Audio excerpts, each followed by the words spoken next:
여러분 안녕하십니까? 시청자를 위한 옴부즈맨 프로그램 YTN 시민데스크입니다. YTN 시민데스크는 시청자 여러분의 의견을 좀 더 가까이서 다양하게 듣겠습니다.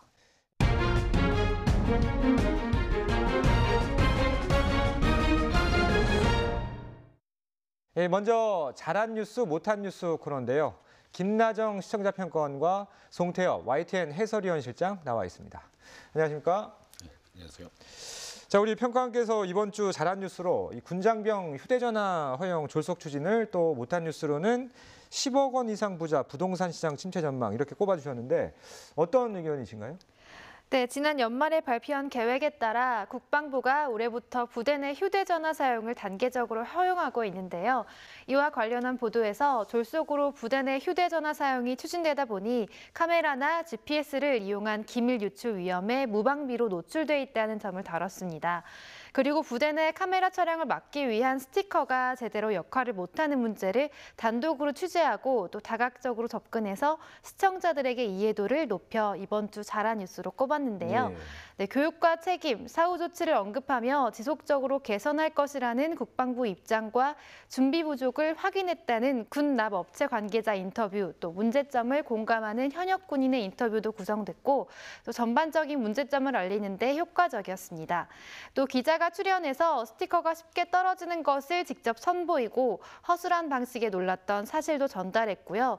또 교육과 양심의 군 보안을 맡긴 국방부의 안일한 인식을 효과적으로 강조했습니다. 네, 또한 실제 장병들이 사용하고 있는 휴대전화의 카메라를 금지하는 스티커의 활용 상황을 제시한 후 인터넷에서 쉽게 구입할 수 있는 것도 체크해서 전달했는데요.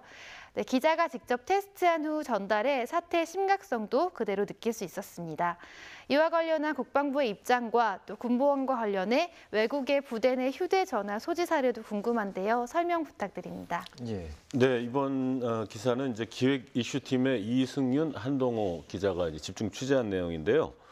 저희가 보도한 후에 국방부에서는 인터넷에서 살 수 있어서 이제 보안성이 없는 그런 스티커 대신에 국방부에서 이제 전문적인 그런 보안 스티커를 보급하겠다 이렇게 이제 얘기를 했고요. 또 국방 보안 업무 훈령을 이제 개정을 하고 SNS와 관련된 훈령을 이제 새로 제정하는 등 보안에 관한 규정도 이제 강화하기로 했습니다.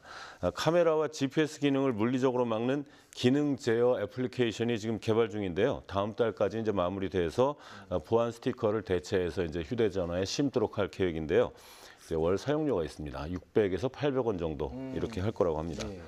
또 말씀하신 그 장병들의 휴대전화 사용 허가를 앞두고 이제 2014년에 국방부가 재외공관 무관부를 통해서 이제 해외 실태 조사를 했습니다. 그랬는데 그 주요 선진국이 포함된 26개국에서는 병사들의 휴대전화 사용을 허용하고 있었습니다. 미국이나 영국, 프랑스, 벨기에 등 주로 이제 선진 국가들이 많은데요. 그런 곳에서는 15개국은 이제 자유롭게 휴대전화를 사용을 했고요. 또 독일, 파키스탄, 대만, 러시아, 페루 이런 6개 나라에서는 카메라 기능과 이제 그 줌 사용을 금지하는 등 제한적으로 사용하게 이제 하고 있었고요. 호주, 사우디아라비아, 이탈리아, 인도, 중국, 이집트 등은 보안 문제가 없는 어떤 별도의 휴대전화를 사용하게 하고 있었습니다. 반면에 이제 베트남과 터키, 브라질은 아직도 휴대전화 사용을 금지하고 있습니다. 자, 해외 사례 잘 들었습니다. 병사의 휴대전화 사용을 전면 허용한 나라도 있지만 특히 우리나라는 보안에 신경을 쓰지 않을 수 없겠죠. 그리고 이 군 장병들이 일반인과 똑같은 요금제를 쓰고 있다 이렇게 지적해 주셨는데 어떤 내용이신가요? 네, 통신사의 입속 챙기기와 관련해서 두 사안을 이어 보도한 점도 추가적인 문제의 심각성을 느낄 수 있어서 유익했습니다. 일반 요금과 차이가 없는 장병 전화요금의 문제를 제시했는데요. 이와 관련해서 국방부와 통신사의 입장을 좀 더 구체적으로 듣고 싶습니다. 국방부는 이제 지난해 12월에 그 장병들의 휴대전화 사용을 허가하기로 결정을 한 뒤에 과학기술정보통신부에다가 공문을 보냈습니다. 공식적으로 병사용 요금제를 신설해달라 이런 내용인데요. 통신사 입장에서는 사실 새로운 수요가 생기는 거죠. 그동안은 못 썼으니까요. 그런데 이제 이 병사들은 또 저녁 시간에만 휴대전화를 쓸 수 있기 때문에 절대적인 시간이 이제 줄어드는 거니까 병사용 이제 요금제 신설의 이제 필요성은 분명히 있다고 하겠습니다. 그런데 이제 현재 병사들이 주로 쓰는 요금제가 4만 원에서 6만 원 정도라고 그래요. 그래서 이보다 저렴한 3만 원대 이하의 요금제를 좀 신설해달라 이렇게 요구를 하고 있는 거고요. 이에 대해서는 이제 통신사들은 저희가 취재를 했는데 아직 그 협의가 끝나지 않아서 이제 아직 언급할 말이 없다 이렇게 얘기를 하고 있고 또 시간이 남아 있는데 그 급하게 이제 결정할 필요가 없다는 반응이어서 계속 시간을 끌면 통신사만 좀 이득을 볼 수 있지 않겠냐 이런 문제점도 있는 것 같습니다. 알겠습니다. 아무래도 병사들이 일반인보다는 휴대전화를 덜 사용할 텐데 그에 합당한 요금제가 정해졌으면 좋겠습니다. 자, 그리고 이번 주 못한 뉴스로 10억 원 이상 부자 부동산 시장 침체 전망 콕 집어주셨는데 어떤 의견이신가요? 네, 보도에서는 KB 하나은행이 고객들을 대상으로 한 조사 결과를 인용해서 10억 이상 부자들이 부동산 시장 침체를 전망했다고 설명하면서 앞으로 5년 동안 부동산 시장이 침체될 것이라고 84%가 응답했다고 전달했습니다. 하지만 특정 은행이 자신들의 고객을 대상으로 한 여론조사를 비중 있게 전달한 점도 적절하지 않았고요. 또 내용면에서도 설득력이 없었다는 점에서 못한 뉴스로 선정했습니다. 더욱이 여론조사가 언제부터 언제까지인지 또 표본 오차가 얼마인지 응답률이 몇 %인지 뉴스에서 전혀 설명하지 않았기 때문에 더욱 신뢰할 수 없는 내용이었는데요. 해당 보도와 관련해서 방송통신심의위원회 심의 규정 중 통계 및 여론조사와 관련한 부분을 좀 알고 싶은데요. 설명 부탁드립니다. 네. 저 앵커께서 콕 집었다고 말씀하셨는데 사실 좀 경제부 조태현 기자가 쓴 단신 기사인데 딱 한 번 나갔습니다. 그날. 그런데 이제 그걸 리포트가 아니었고 단신이었군요. 네, 그렇습니다. 그걸 지적을 하셨는데 그 기사는 KB 하나은행에서 낸 자료와 연합뉴스의 기사를 참조해서 썼다고 합니다. 기자 입장에서는 부동산 시장이라는 것은 사실 그 큰손들의 영향을 이제 많이 받기 때문에 부자들이 생각하는 어떤 시장 전망을 다룰 필요가 있지 않나 이렇게 해서 기사화를 했다고 하는데요. 또 이 기사를 이제 사용한 편집부에서도 다른 신문 방송도 다 다른 내용이어서 좀 별 문제가 없지 않느냐라고 생각을 했다고 합니다. 이제 그런데 아까 말씀하신 그 심의 규정들을 좀 살펴보면은요, 여론조사와 관련한 규정은 이제 방송통신심의위원회의 방송심의규정 16조의 그 통계 및 여론조사 항목이 있고요. 선거방송심의규정 18조에도 이제 그런 비슷한 내용이 나와 있습니다. 먼저 선거 관련 여론조사에 대한 말씀을 드리면은 반드시 조사 의뢰자나 조사기관, 응답률이나 표본 오차 등 배경들을 자세하게 이제 표시를 해줘야 됩니다. 그 이제 선거에서는 어떤 여론의 동향이 투표에 결정적 영향을 미치기 때문인데요. 또 일반적인 여론조사에서도 의뢰기관이나 조사 방법, 응답률 등을 이제 밝히는 게 원칙인데요. 이번 기사에서도 이제 의료기관이나 뭐 이런 내용들은 좀 밝혔죠. 그런데 경제 현상에 관한 사실 보도 같은 그런 여론의 형성과 아주 그 밀접한 관계가 없는 통계 조사는 예외로 한다는 조항도 있습니다. 그래서 이제 통계청이나 경제연구소 등은 고유의 이제 조사 방법들이 있고 그것이 다 이제 사회적으로 인정이 되기 때문에 굳이 표시를 하지 않죠. 그런데 해당 기사의 경우에는 한 개 은행의 발표이고 요즘 경제 상황에 대한 인식이 여야의 또 정쟁거리가 될 수 있는 그래서 여론의 영향이 있다고 볼 가능성도 없지 않아 있는데 그래서 제가 전화를 해봤습니다. 방송통신 심의위원회 실무자에게 문의를 해봤는데요. 그럴 소지가 없다고 볼 수는 없지만 문제 삼을 만한 수준은 아니다 이런 답변을 해주셨습니다. 알겠습니다. 충분한 답변이 되셨는지 모르겠는데 자, 오늘 두 분 말씀 잘 들었습니다. 지금까지 YTN 보도 중 잘한 뉴스, 못한 뉴스에 대해서 이야기 나눠봤습니다. 김나정 시청자평가원과 송태엽 YTN 해설위원 실장 감사합니다. 네, 감사합니다.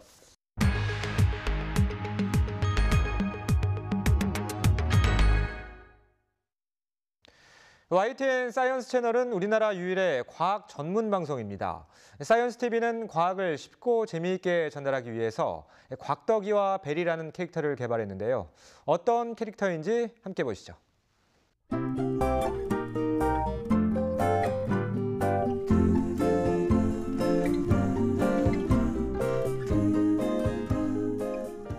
YTN 사이언스는 대한민국에서 유일무이한 과학 전문 채널이고요. 곽덕이와 베리는 YTN 사이언스의 대표 캐릭터입니다.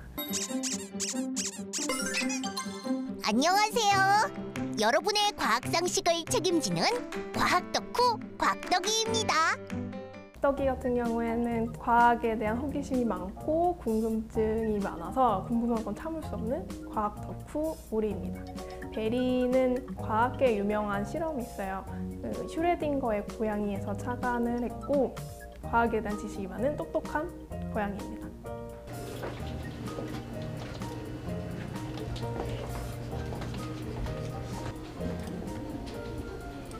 그러니까 YTN 사이언스라고 말씀을 드려도 많은 분들이 YTN과 크게 구별을 잘 못하세요. 과학 방송이니만큼 좀 더 차별화를 좀 두고 싶어서 캐릭터를 제작을 하게 되었습니다.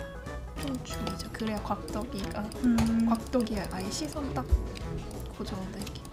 다리 없이 그냥 상자에 앉아 있는 것처럼 이렇게 같아. 과학을 이렇게 빠르게 말하면 과학이 되잖아요. 그래서 오리 울음소리랑 비슷한 것 같아서 오리로 정했고 오리 영어로 말하면 덕이잖아요. 그래서 덕을 붙여서 곽덕이 되었고요. 근데 우연찮게 그 과학 덕후의 줄임말로도 약간 이어지더라고요. 그리고 베리 같은 경우에는 뭐 스트로베리냐 블루베리냐 이렇게 물어보시는 분들이 좀 계셨는데 영어 단어 중에 검증하다가 베리파이 있거든요. 거기서 따온 이름입니다. 지금 유튜브 우리 16만 4천 명 됐거든요. 17만이 되려면 언제일까요? 지금 하루에 200명에서 400명, 300명 정도니까. 곽덕이 베리가 지금 개발 단계에 있어요. 그래서 현 시점에서는 유튜브나 페이스북, 기타 등등 이제 SNS 채널에서 프로필 사진이나 뭐 커버 이미지 아니면은 저희 뭐 유튜브 구독하기 배너 같은 그런 이미지들로 좀 홍보하는 데 쓰이고 있습니다.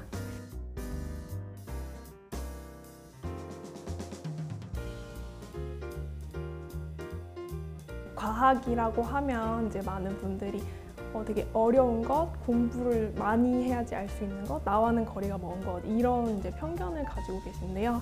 좀 곽덕이와 베리 같은 이제 귀여운 캐릭터를 통해서 과학의 이미지를 좀 더 중화시켜주는 역할을 하고 있습니다.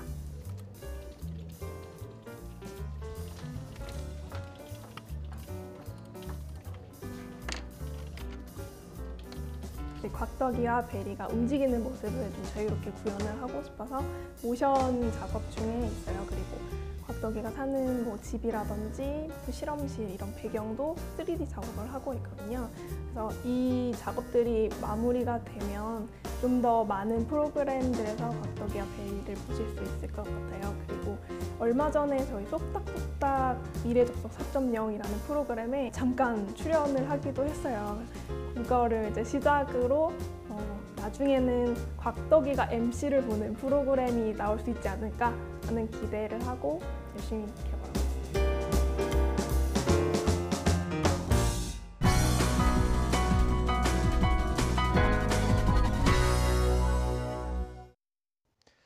지상파 DMB 채널인 YTN DMB 프로그램을 평가하는 내가 본 DMB 순서입니다.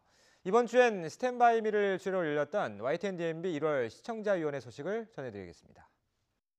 뉴스 속에서 저희가 이제 많은 사건 사고들을 접하는데 사실 그 사건 사고를 당한 피해자나 당사자들은 이 화면상으로는 굉장히 객관화되고 타자화되고 비인간적으로 이렇게 지나가게 돼 있거든요. 그래서 초현실적으로 증발해버린다라고 이제 표현을 하기도 하는데 이 포맷을 채택함으로 인해서 이렇게 인간적인 어떤 고통 또 공감이라는 것을 하도록 만드는 이런 의도가 잘 살아난 것 같아요. 그래서 이 스탠바이 미 포맷이 그런 뉴스에 묻혀버릴 수 있는 다양한 사람들의 목소리를 실제로 이렇게 실어내오는 거 이런 것들은 굉장히 좀 좋고 먼저 1편에 고 윤차호가 남긴 것 대한민국은 지금 퀸 아리 중 음주운전 이거 굉장히 문제인데요. 음주운전의 폐해를 굉장히 부각하려고 노력한 점은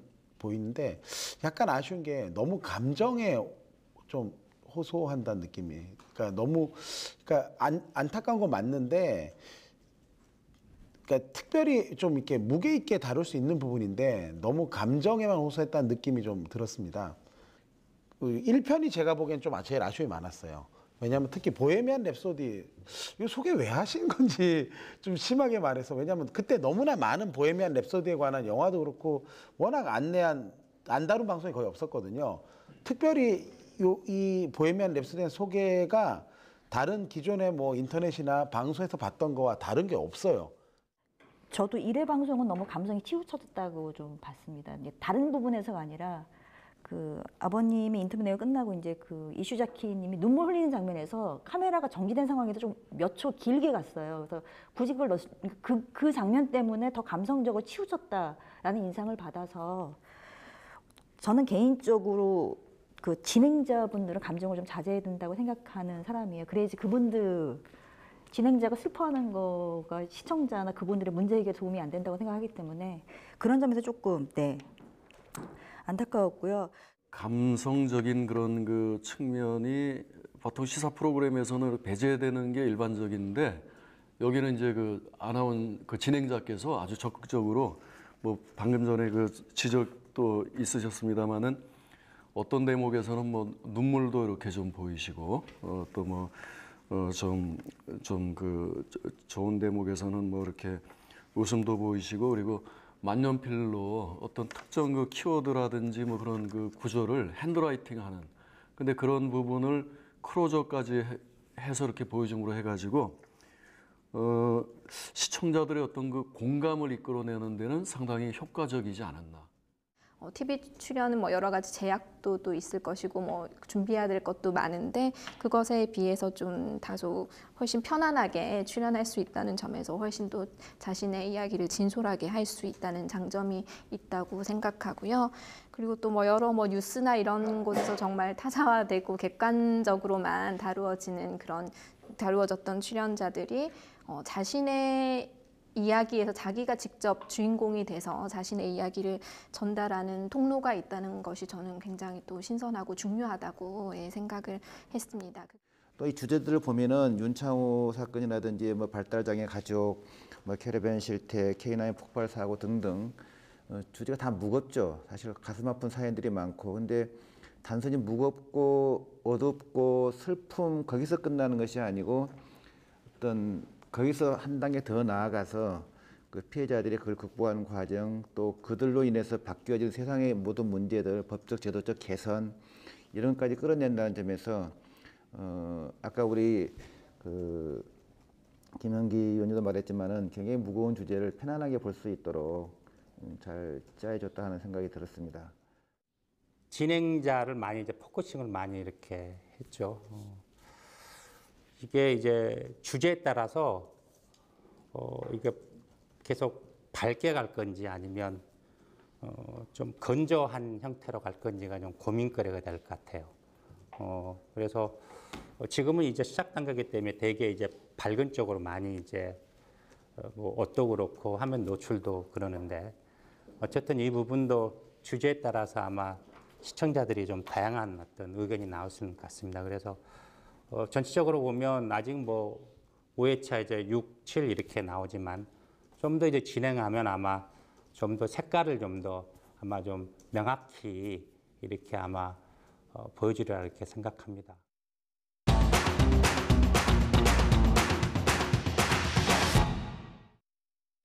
다음은 시청자 여러분이 보내주신 제보 영상을 소개해드리는 코너입니다. 오늘은 어떤 재미난 영상이 올라왔는지 함께 보시죠. 차 보넷 뒤가 좀 따뜻하니까는 거기 위에서 쉬고 있었던 것 같은데 시동 걸려다가 이제 고양이가 깜짝 놀랄 것 같아서 똑똑똑 두드렸어요. 고양이가 그 소리를 듣고 제 쪽으로 부른 게 아니라 주변을 두리번 보더라고요. 눈치 없는 고양이처럼 다시 한번 계속 이제 유심히 봤는데 그때서야 저를 이제 응시하고 차 밑으로 내려가더라고요. 그래서 저는 이제 시동을 걸고 출발을 했었어요. 네? 사람하고 그 옆에 살았다고 그래? 겁도 안 내고 올라오네. 네? 먹을 거 있나 그러네. 네. 어떡하냐 먹을 게 없어서 미안하다. 응? 아유 어떻게 배고픈가 봐. 어떻게 찍어 사진 찍어줘. 지금 비디오 찍고 있어. 맥주인가? 아, 물 먹을래? 여러분의 소중한 제보를 기다립니다. 놓칠 수 없는 재미와 훈훈한 감동이 있는 영상을 찍어서 올려주시면 방송에 적극 활용하겠습니다. 이어지는 순서는 언론 전문가로부터 언론의 문제점을 짚어보고 나가야 할 방향에 대해 들어보는 매체 비평 시간입니다. 오늘은 성폭력 보도에 대한 문제점이라는 주제로 한양대학교 정대철 명예교수에게 들어보겠습니다.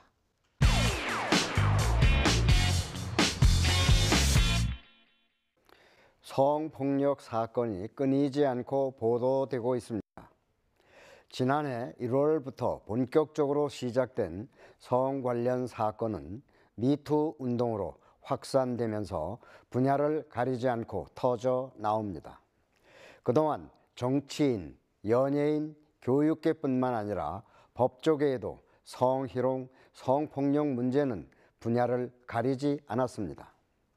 최근에는 스포츠계를 강타하고 정부 관련 부처는 사과를 거듭하면서 대책을 내놓고 있습니다.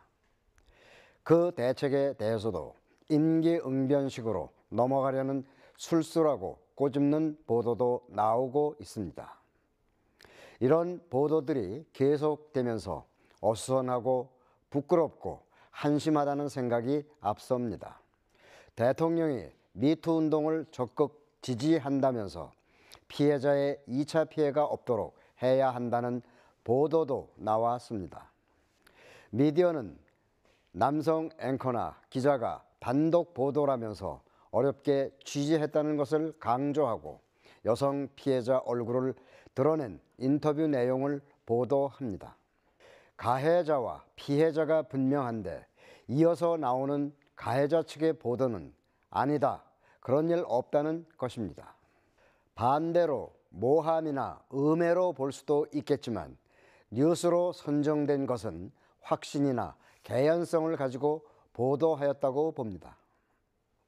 뉴스의 파장만 취할 것인가, 그로 인한 진동은 무엇으로 감당할 수 있을지 고민하지 않는 것으로 비춰집니다. 2차 피해를 방지하려고 이제는 얼굴을 가리거나 드러나지 않게 모자이크 처리를 하고 있습니다.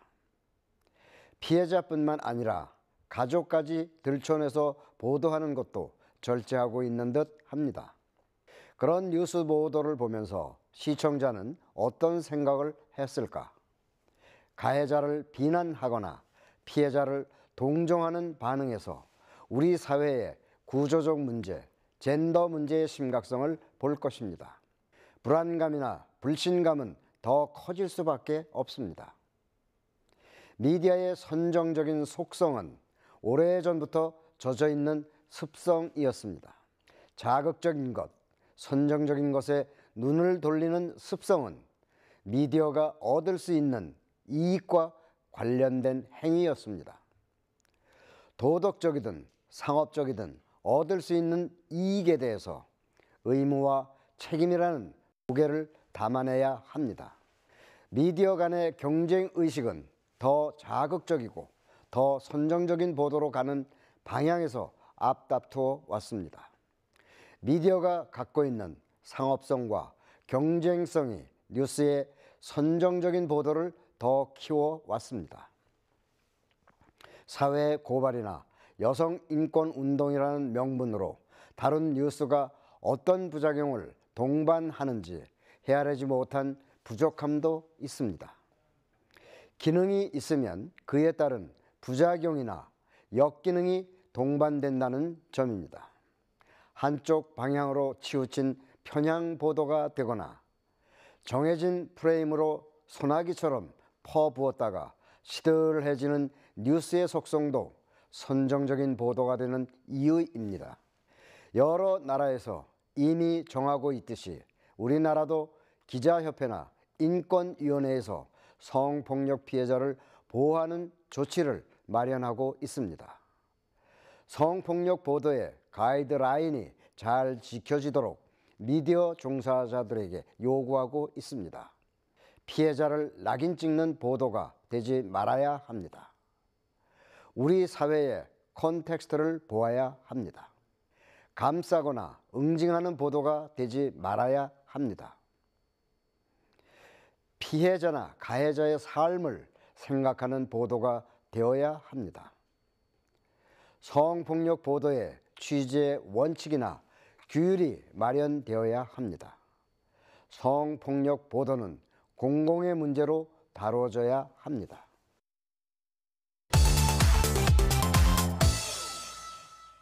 YTN 시민데스크는 시청자 여러분의 다양한 의견을 귀담아 듣겠습니다. YTN 홈페이지 시청자 의견에 글을 남겨주시면 더 정확하고 공정한 방송을 만들기 위해서 반영하겠습니다. 이번 주 순서는 여기서 마치겠습니다. 고맙습니다.